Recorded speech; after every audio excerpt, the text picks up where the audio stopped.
All right, Alan, thank you so much for joining me today. I'm so excited to chat with you. Yes, thank you for having me.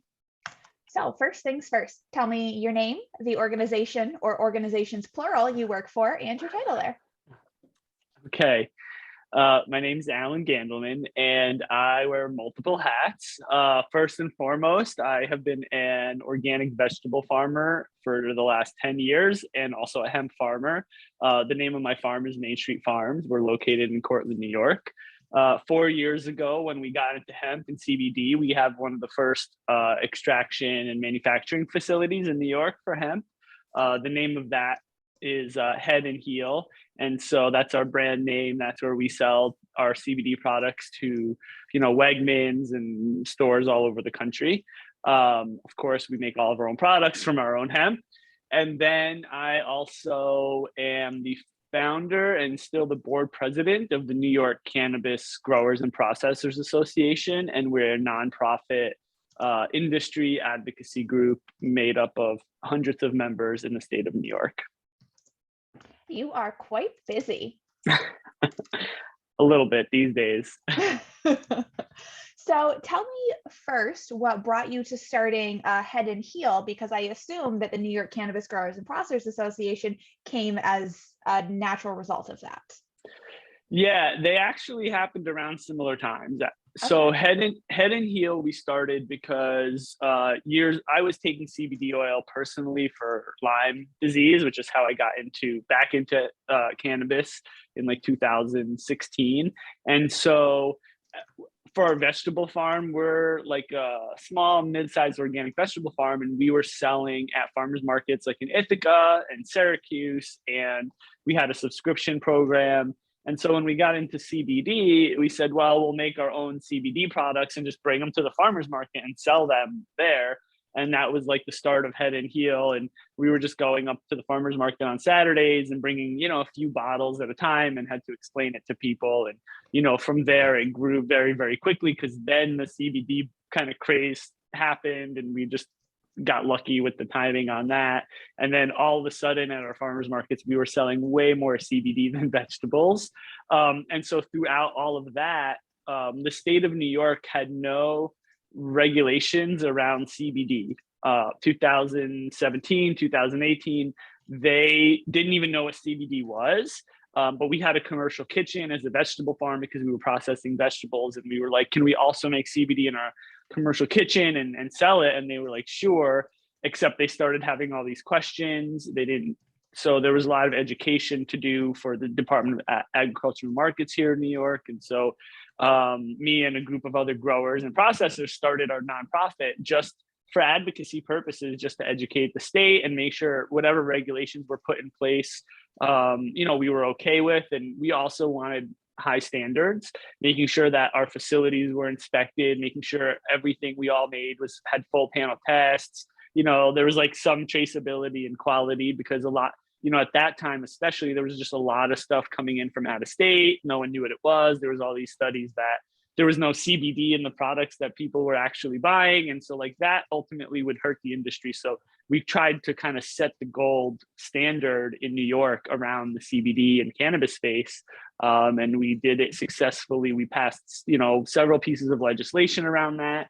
We were one of the first to make sure that CBD was recognized as a supplement and also allowed in food and beverages in New York and at certain dosages. That was our hemp extracts bill. And then we also helped on the, eventually it all transformed into the adult use, cannabis space. And that's kind of where we are today. Yeah, you said in the beginning of that you had come back to cannabis through CBD. So can you tell me about your initial relationship with cannabis? Sure. I mean, initially, I was a very heavy cannabis user since I was like 16, 17 years old. I was arrested several times for cannabis. And when I was in college, I was the vice president of my NORML chapter, which is the National Organization for Reforming Marijuana Laws.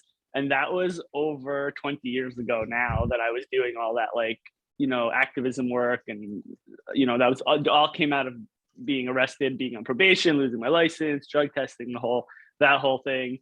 And so then there was like a point in my life where I stopped, I got really into meditation actually and yoga, and I stopped drinking, I stopped smoking, and I started my farm business, and it's an organic vegetable farm. Was living a pretty healthy-ish lifestyle, I guess. And then not until I got Lyme disease, as soon as I was having a lot of symptoms, my doctors were trying to prescribe me opioids for all of the pain that I was in, and I was like, no, fuck that. Like, I'm going to cannabis first. And that's what I did. And what you just, using cannabis and CBD, I'm a medical marijuana patient. I mean, I was at that time. A lot of my symptoms, really subsided and went away over time. So that's how I got back into it. Oh, that's great. You had cannabis in your back pocket, because I know Lyme disease can be one of those really frustrating chronic diseases to bring to modern medical practices. Yes, very frustrating. Years of going in circles with doctors and tests, etc. So, and at that time too, like I was making my own what would be called like Rick Simpson oil or full spectrum FSO or whatever whatever was RSO. called. Yeah, RSO. I was making it in a rice cooker in my kitchen, like getting, like doing all of that stuff because I needed. The medical program in New York is terrible, and I needed high potency. I needed a lot of THC, every single day. And so I was just doing all of that myself anyway. And so out of that, I was like, I could build a cannabis extraction business. And so here we are today. You see a need for yourself, you fill it, and you're like, I'm not the only one who needs this. Absolutely. Yes. So now that you've been in the industry for a couple of years, both, on the nonprofit side and on the growing side, what's something you see that really excites you? Going forward in New York, I mean, just being part of an entirely new market and creating an industry that has a level playing field, making sure that we focus on craft cannabis, on small businesses, and really giving people access to the market who want to have access to the market. So a lot of that kind of like economic, social justice side really excites me. Also, I live at my farm. I love growing cannabis. It smells amazing. Waking up every day and walking outside to my, vegetable fields or my cannabis fields is not a bad way to wake up. Absolutely not. Do you have the plants commingled in with your vegetable plants? I've heard that's a good way to do it. Okay. We do. We rotate the fields, because we're certified organic. We like rotate, we're not growing the same vegetable or cannabis in the field every year. And so we have to rotate. So it's all spread out throughout the farm. We have 200-acre farm, so we have plenty of space to do that. Absolutely. Yeah. So conversely, what's something you see in the industry, New York or national, that you're not a fan of? Well, that's a lot of things. I will keep that super brief. I am not a fan of other large industries taking over cannabis. I'm not a fan of the pharmaceutical industry taking over cannabis. I'm not a fan of monster, publicly traded corporations taking over cannabis. I think it's just too early for that. We need time to let some of the smaller people be innovative, develop brands, develop products, let consumers get to know cannabis a little bit more in the legal landscape before we just turn it over to like 3 large corporations. So that part is happening faster, I think, nowadays.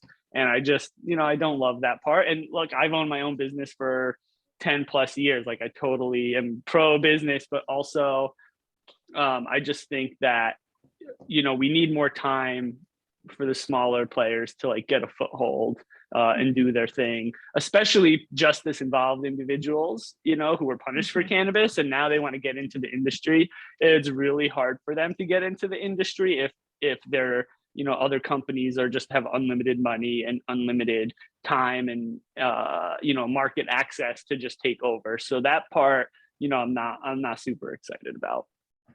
Yeah, absolutely. So you run an organic farm, you have a nonprofit committed to quality assurance in cannabis plants. It's safe to say that sustainability is a big part of your day-to-day life. That is, yes, I would say that is safe to say. So talk to me a little bit about sustainability in the cannabis industry and the opportunity that New York has with this bill to really put a heavy focus on sustainability. Yeah. So I think what we've seen in a lot of states is just indoor grown cannabis to start because of security requirements. People were a little bit afraid, especially in Colorado. It's mostly indoor grows. Then you move to California and Oregon, and you're seeing a lot more outdoor grows. And I think what New York was looking at saying, like, we want to make sure that we are an agricultural state. I mean, most of the state of New York is farmland, contrary to people's popular belief. It's not just New York City. And so we have a lot of really experienced farmers who have fields and greenhouses. We have a big nursery industry here, flowers, etc. And so a lot of those people got into growing hemp for CBD. And so what we've done here in New York with the hemp farmers is say, okay, you've had a couple of years of experience with this plant. You've been growing outside. You've been growing it in greenhouses. Let's try to kick off the market with our existing infrastructure. We have growers, we have processors like myself, manufacturers, we have brands. And so we've kind of taken that approach here. And that's the sustainable approach, right? Because you have existing infrastructure that you're using. You're growing outdoors as much as possible. We have a full acre, flowering acre of outdoor canopy this year for all of our, hemp farmers who get conditionally licensed, which is not a huge amount. I mean, I've been to 100-acre cannabis farms, but it's not an insignificant amount. It is absolutely enough to make a living on and put a dent in the New York marketplace. And so that's where we currently are on the sustainability front.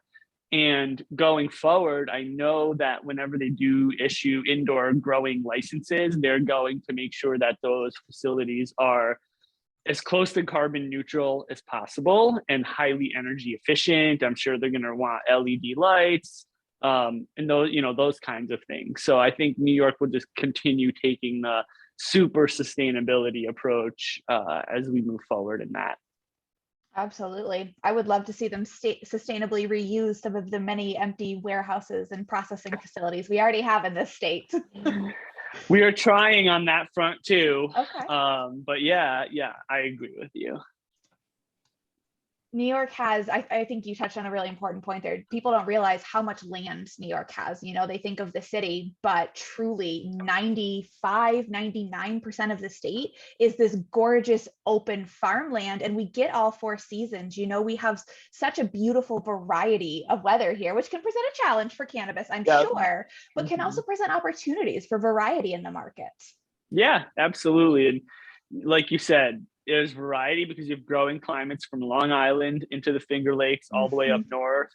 And you have just a lot of people who know what they're doing. And honestly, we have a lot of existing cannabis growers that have been growing in New York for 20, 30 years, who've been doing this outside. They've been doing it indoor. They've been doing it outdoor. So we have some of that existing knowledge.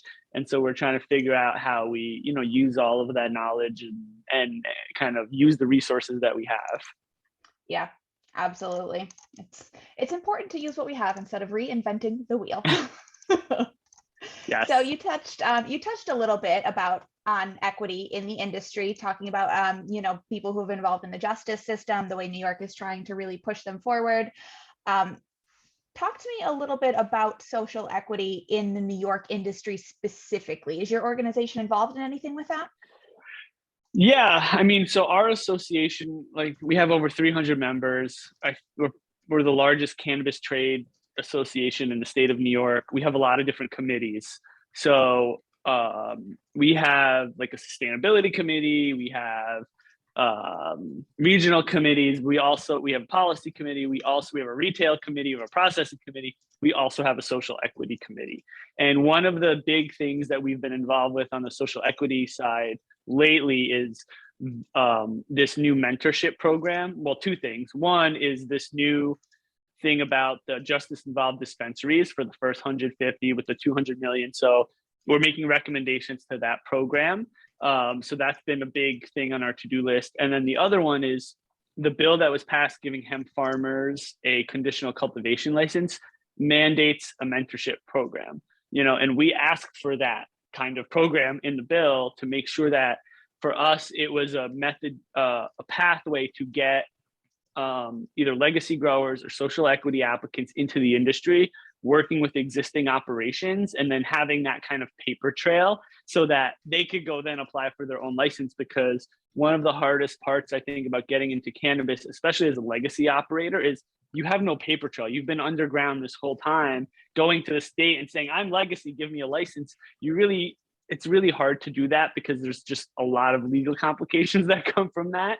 And there's no like guarantee that you've outed yourself and all of a sudden they don't give you a license and now you're like your livelihood is at risk. So it's a very difficult thing to work through. And so, we've been working on that, figuring out how to pair farmers up with legacy operators or social equity potential licensees and get them a little bit of information, a little bit of a paper trail that they're like part of the industry, they have a little bit of experience, and get them licensed so they could be part of the legal market. And that's currently been our association's approach on like those really very specific licensing and regulatory things, making sure there's space for people who aren't just, legal, well-capitalized business owners, especially when it comes to the open licensing rounds. I think a lot of people don't realize is that in states that open up these licensing applications, it can cost you a lot of money and lawyers to apply for a license.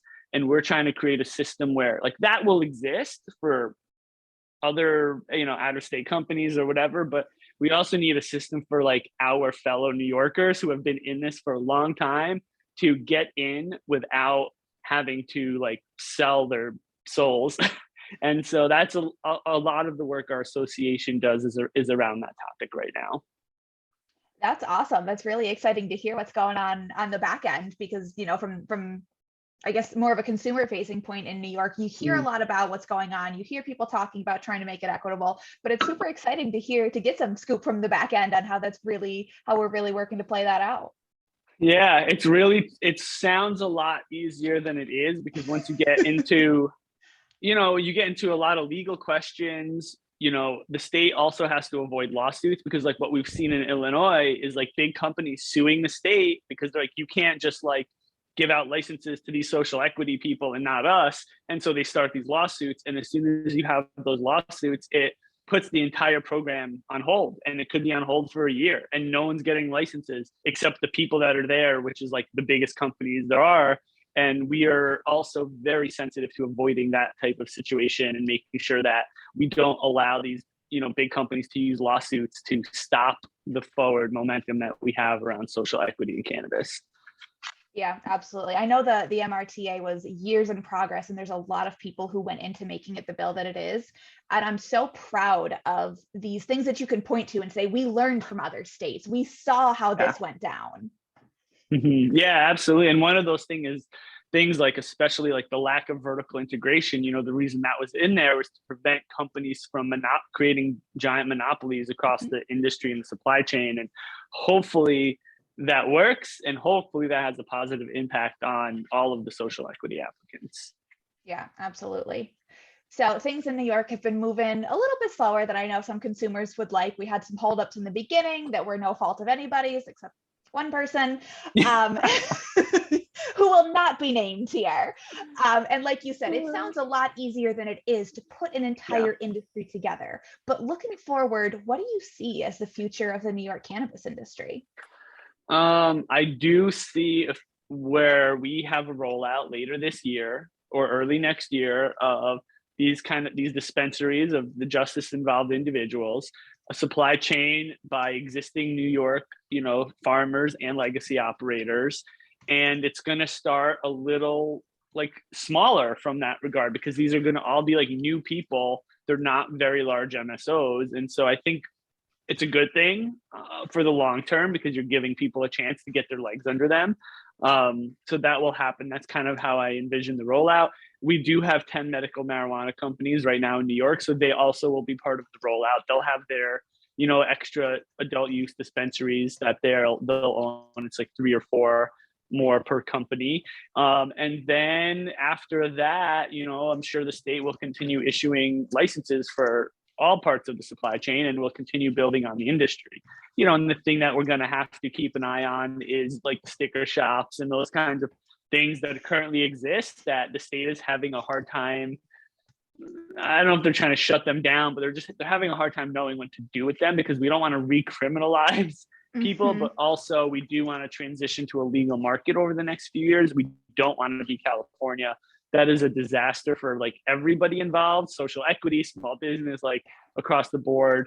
It has not proven to be working well there. And so we do have to avoid that. And unfortunately, one of the ways to avoid that is to shut down these sticker shops eventually, not like right this second maybe, but like once there's a legal supply chain, to slowly turn the dial back on the sticker shops and the, you know, the illicit supply chain, without putting people into prisons, which is a really tough ask. And I do not envy any state regulators or government agencies that have to do that, or, you know, make those hard decisions. Yeah, that is challenging, because from the state perspective, hey, you're breaking the law. And from the consumer's perspective, like, God, there's finally these products available, and all I have to do is buy a $50 sticker or a t-shirt or join a club or something. Right, whatever it is. But yes, that's going to be the challenge, I think, that we face in the rollout. And, you know, people have to realize, though, as a consumer, that the products they're buying from the sticker shops are from California and Oklahoma. They're super cheap to buy. The markup that these sticker shops are charging is outrageous. They're not buying from local New York supply chains, you know, so they're really not, at the end of the day, they're not really doing New York any favors. Like, they're filling a need right now. I mean, they don't need to be there. People have been buying weed in New York this entire time without any problems. They're operating more brazenly, and they're actually just like, they're kind of taking advantage of this weird time period. But at the end of the day, they're not doing anyone any favors. They're not collecting taxes. They're not reinvesting in the communities. They're not buying local. So like, it's kind of like, and all they're doing is selling brands, bootleg brands, sometimes not bootleg brands, from California. And so they're not even giving like New York brands the shelf space that they should be getting. So all in all, it's just not gonna work. It's just not gonna work for the long term. It'll be a rough adjustment. It'll be a rough adjustment, but I think the people who own these sticker shops, honestly, they know it, and they're just trying to make money as fast as possible, and they're gonna just get the hell out of there as soon as there's a regular supply chain in place. Yeah, easy come, easy go. Yeah, sure, yes. So now that you've been in this space for the past couple of years, and you know, you've worked very closely with New York as we've created this legal market, what is something that you are really proud of accomplishing? Oh boy. You know, I think I'm just proud of our association and our board and all of our volunteers. Everyone has done such a good job over the years creating what we think to be a fair system and making sure that small entrepreneurs will have access to the market. We've lobbied very hard over the years, and you know, that was a group effort, is a team effort. There's a lot of us. And so that's what I'm most proud, is that we've all come together to get on the same page. And when we work with organizations from other states like California, Oregon, or Colorado, they're like, this is amazing in New York. When we entered our market, everyone was fighting. We were fractured. We couldn't agree on anything. And you guys are also on the same page. You're so well organized. You have your priorities straight. And so I'm really proud of the evolution that, you know, has come out of seeing what they've done wrong. And then all of us in New York getting together and not just trying to, you know, compete with each other, but lift all of us up at the same time. Yeah, absolutely. A rising tide lifts all boats. That's the one I couldn't think of. Yeah, it makes me think of this word that I know, co-opetition, which is perceived competitors coming together to collaborate in a space to achieve that rising tide. Oh, that's cool. I've never heard of that word. Co-opetition. Co-opetition. I'm from the tourism industry, actually, in New York, and that is something that you see a lot of in the tourism industry is people from, you know, what could be competing counties or towns coming together to put together a program that serves all visitors. I love that. Yeah, like the wine trails and the craft beer stuff. Exactly. Yeah. Yes. And I think the wine trails are such a good example of what cannabis could be in this state, because they are such small mom and pop shops. They pool their resources, they come together, and the visitors love it. Yeah, that's exactly what we have been kind of modeling ourselves after the wine industry and the craft beer industry here in New York. And we've even met with the Craft Beer Association to get tips from them. Like, what have you guys done right? What have you done wrong? Like, what about, these ideas, what would you recommend to us? And so we do see, especially with the consumption licenses, I mean, in agritourism, we absolutely see that being a big role in the upstate, especially the Finger Lakes where we are. I mean, a cannabis trail would just do amazing in New York. So we'll get there. It's going to take another year or two, but we will absolutely at some point have a cannabis trail where people are visiting different farms, and it's going to be awesome. Oh, it was just made for New York. It really was. Yes. So what is next for you as you look forward the rest of this year, next year? So there's a lot of stuff going on. On the farm side, next for us is we've applied for these conditional cultivation licenses. We should know very soon when we get them, and we'll start planting our crops outdoors, our THC crop. And then after that, we will be setting up the mentorship program. So hopefully, working with people to get more people involved in the cannabis industry. And from there, this fall, it will go into extraction, manufacturing, making our products. We make other people's products too in the CBD, and we will in the THC space. And then working with future dispensary owners to stock up their shelves, and continue doing breeding, making sure we have the right genetics for next year, and just really, building up the industry, one piece of the supply chain at a time. That's awesome. That's also exciting. Yeah. It's been a wild ride, and the MRTA was passed, and we were like, "Yay, cannabis is legal!" And then I think the next day we all woke up and we were like, "Holy shit, we have so much work to do now." Wait, we just got started. What do we do? Yep. So it's like that constant, feeling like every time we get past one thing, we're like, all right, now the next and the next and the next, and there's still a lot of laws we need to change. I mean, there's the tax issue, the potency tax thing. Like the MRTA is not perfect, but it is like really, really, really good. And so we just need to continue tweaking it and modifying some of the provisions that might have sounded good 3-4 years ago, but like cannabis moves at like 1 year in cannabis is like 5 or 10 years in the real world. And so there's just certain things that made sense back then that now will not make sense, and we will need to go back and adjust those. Well, that is exciting to hear that it is a living document that will be adjusted as needed. It will. I mean, it takes legislation to adjust, but that's okay. That's super common. And I think all of the politicians and the board members at the Office of Cannabis Management are open to, making adjustments as necessary. Absolutely. So personally, what is your favorite way to consume cannabis? Oh boy. I've always just liked smoking joints, old school. Me too. Old school. Also, well, now gummies probably too, just because it is nice to have a metered delivery method and knowing exactly how much I'm taking.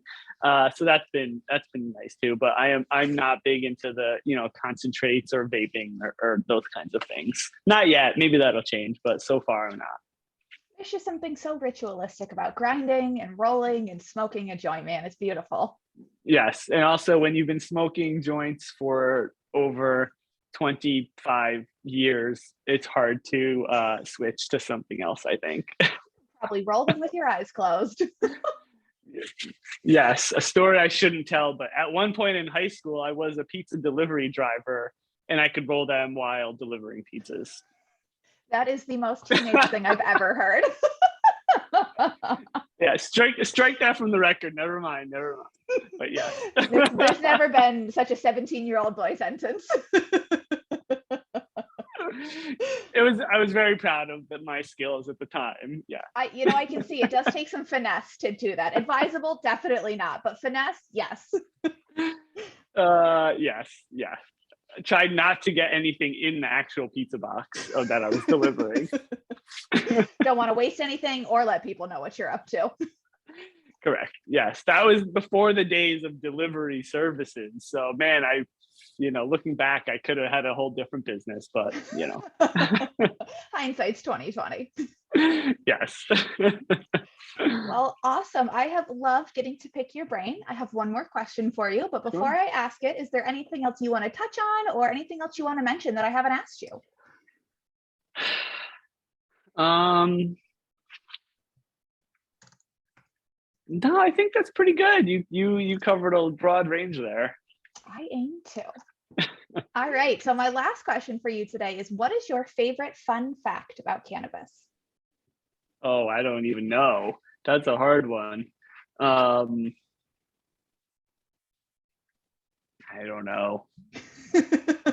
I'm sure I you feel have like, so many, they're just swimming around in your head right now. yeah, I'll think of one later and be like, oh yeah, duh. All right, here, I'll change the question for you. What is your favorite plant to plant next to cannabis plants?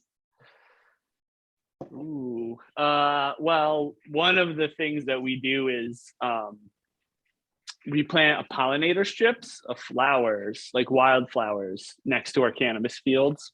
Okay. And the reason for that is, one, it looks really pretty, but also it attracts a lot of beneficial insects. And so that's, kind of part of our pest management strategy is like having all those flowers, we attract beneficial insects and they actually keep the population of like the harmful insects down. So we don't have to spray and use harsh pesticides. That's awesome. Are you guys going to use your pollinators to create any kind of weed honey? We do have bees. The issue is that the pollen is only on the male plants, and we don't want male plants. We only want the female plants. And so, and also bees don't have an endocannabinoid system. Here's your fun fact. Okay. And so I don't think bees could get high. And so even if we could figure that out of how the bees could if we wanted pollination in cannabis, the bees could do it, but they wouldn't get high from the cannabis because they don't have an endocannabinoid system. Oh, well, that is interesting. I didn't know that. You should double check that fact, but I'm like 90% sure it's true. I know that a lot of animals do, but not all of them. So I feel like bees would like insects would make sense not to have that. Yeah, it would make sense. So. All right. Well, awesome. Allan, thank you so much for sharing some time with me today. I've really appreciated getting to sit down with you. Yeah, absolutely. Thank you.